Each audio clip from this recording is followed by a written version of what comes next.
I've heard it said, every choice you make has an end result, and we are the sum of all of our choices.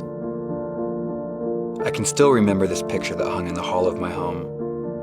It was of a son returning home after running away. I wondered if I ever left. Would I return?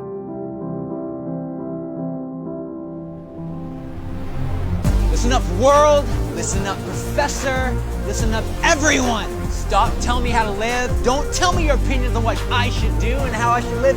I'm gonna figure it out myself. There's nothing you can do about it. The day we recognize our life as a story, we begin to hear all these voices for the first time. Every story has an ending, but not every story needs to be told. What makes your story worthy of being told?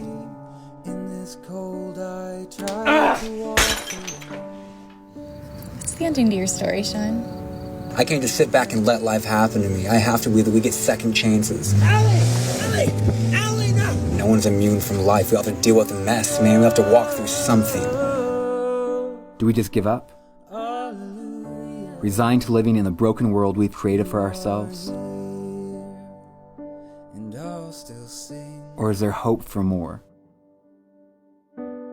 So the message I have for you today is that God loves you, and He wants you to come home.